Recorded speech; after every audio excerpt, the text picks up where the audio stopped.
Bismillahirrahmanirrahim. Assalamualaikum warahmatullahi wabarakatuh. Alhamdulillahirrabbilalamin. Wassalatu wassalamu ala asyrofil mursalin wa ala alihi wa ashabi ajmain amma ba'du.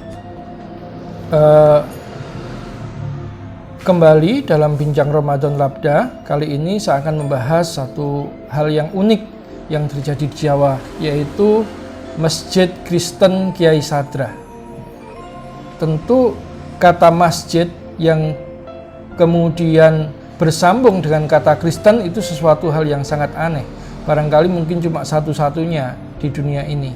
Ini tidak lain karena terkait dengan proses perkembangan misionarisme Kristen di tanah Jawa. Bagaimana tarik ulur antara kekristenan dengan keislaman dan kejawaan.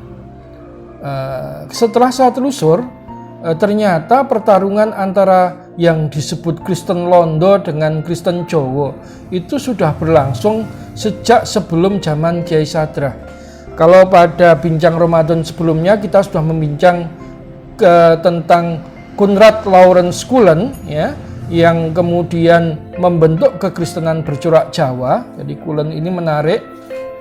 Ada tambahan fakta yang saya temukan bahwa Cullen ini menceraikan istri pertamanya yang tidak mau diajak untuk hidup di pedalaman di tanah perkebunan yang dia sewa dari pemerintah kolonial Belanda. Dan setelah itu dia akhirnya menikah dengan penduduk setempat. Nah ini ternyata dia menikahnya itu secara Islam di masjid. Nah barangkali juga kemungkinan pengaruh dari istrinya inilah yang menyebabkan kemudian Cullen ini merumuskan kekristenan yang seperti budaya Muslim Jawa. Seperti misalkan orang Kristen Jawa kalau menurut Cullen tidak boleh dibaptis. Kemudian Cullen menciptakan wirid tembang syahadat, ya. Kemudian orang Kristen Jawa itu juga diminta berkhitan, ya, tetap berkhitan.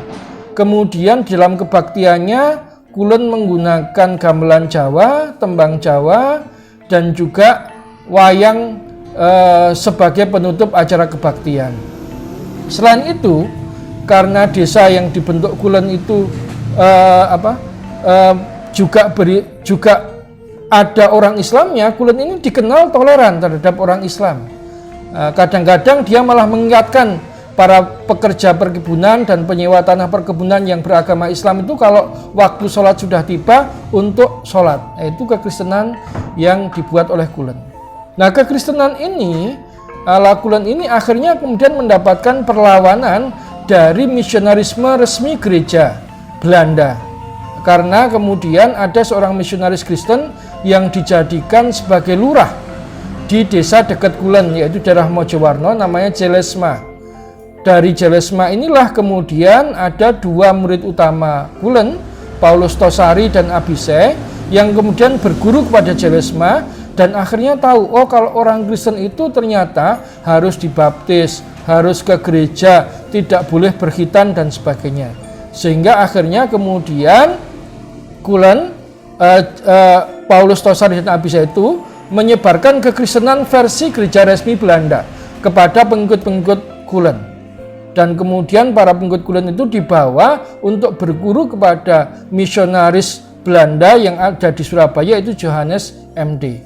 Nah ini menarik bagaimana kemudian Johannes MD itu menetapkan sifat-sifat dasar kekristenan bagi orang-orang Jawa yang belajar kepadanya. Ini ada 10 aturan MD kepada orang-orang Kristen Jawa.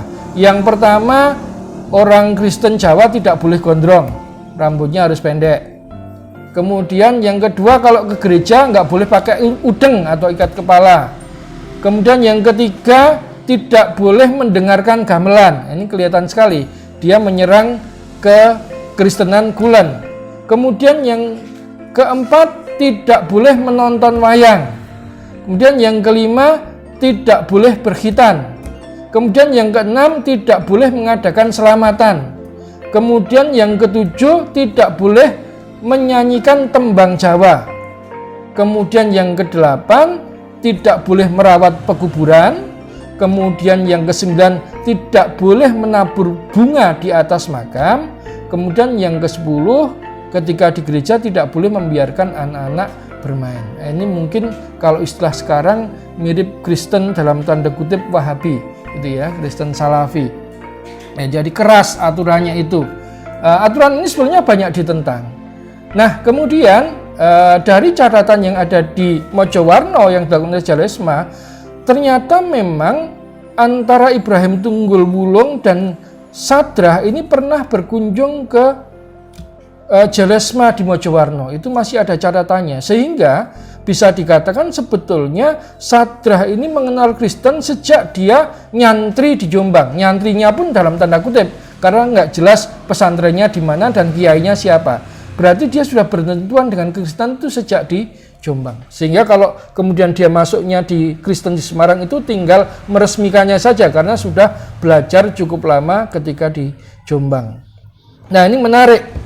Meskipun dia murid dari kekristenan resmi Belanda, Ibrahim dan Tunggul Wulung ini sepertinya menyerap beberapa kebijakan dari Kulen. Misalkan Ibrahim Tunggul Wulung, dia melarang para pengikutnya untuk menghina sosok Nabi Muhammad, karena Nabi Muhammad adalah nabinya umat Islam, dan ini bertentangan dengan tradisi misionaris Kristen pada masa lalu yang menjadikan Nabi Muhammad sebagai bahan olok-olokan. Kemudian yang kedua adalah Sadrah. Nah, yang akan kita bahas nanti Sadrah, bagaimana kemudian ternyata Sadrah ini mewakili kekristenan ala Kulen, bahkan dengan sedikit modifikasi yang kemudian oleh residen Belanda pada saat itu. Kekristenan Sadrah disebut sebagai Kreslam, Kristen yang keislam-islaman. Apa yang menyebabkan Sadrah ini disebut sebagai Kreslam atau Kristen yang keislam-islaman? Yang pertama adalah Sadrah ini membangun rumah ibadahnya sebagaimana pola pesantren, yaitu dia punya sebidang tanah yang luas di Purworejo sebagai pusat dari tanah yang dia dirikan, dan ada tempat tinggal itu ada tempat ibadah. Nah, menariknya tempat ibadahnya ini disebut masjid. Jadi Sadrah tidak menyebut tempat ibadahnya sebagai gereja, tetapi masjid. Dan bentuknya itu mirip masjid Jawa pada umumnya pada masa lalu, yaitu atapnya ada 3 gunungan yang melambangkan alam bawah, alam atas, dan alam bawah, alam tengah, dan alam atas, alam jin setan, alam manusia, dan alam malaikat. Tetapi bedanya adalah kalau mustoko dari masjid Kristen, masjid itu adalah bulan dan bintang atau kata Allah, maka mustokonya Kiai Sadrah itu adalah senjata cakra, itu ya, senjata cakra. Nah, hingga kemudian dari pola yang seperti itu, murid-muridnya tersebar di sekitar masjid. Sadrah mengangkat dirinya sebagai kiai. Ya, nah, ini saya Sadrah mengangkat dirinya sebagai kiai, sebagai sentral, dan berikutnya sebagai santri-santrinya. Kemudian ketika melakukan kebaktian, ini menarik. Kebaktian ala Sadrah itu dimulai dengan memukul beduk dan kentongan. Jadi mirip dengan orang Islam yang memukul beduk dan kentongan pada saat masuk waktu sholat. Kemudian kebaktian dimulai, Sadrah berpidato di hadapan para pengikutnya, berkhutbah di depan para pengikutnya, dan kemudian nanti diakhiri dengan prosesi membaca doa dan kemudian selamatan. Jadi orang pulang kebaktian itu bawa besek, kresekan, besekan kayak orang selamatan. Nah, setelah itu menariknya lagi adalah Sadrah juga memerintahkan pengikutnya untuk berkhitan, gitu ya. Karena khitan ini di masyarakat Jawa itu pada masa lalu mungkin setara dengan baptis kalau dalam agama Kristen. Jadi kalau orang Jawa dulu itu biasanya anak itu berkhitan menjelang usia balik. Kenapa? Karena pada saat nanti sudah balik dia mampu menjalankan kewajiban agama dengan sempurna. Karena kalau bersuci bisa sempurna. Sehingga orang Jawa anak Jawa yang dikhitan itu biasanya disebut diislamke. Khitanan berarti ngislamke. Itu posisi penting khitan dalam masyarakat Jawa.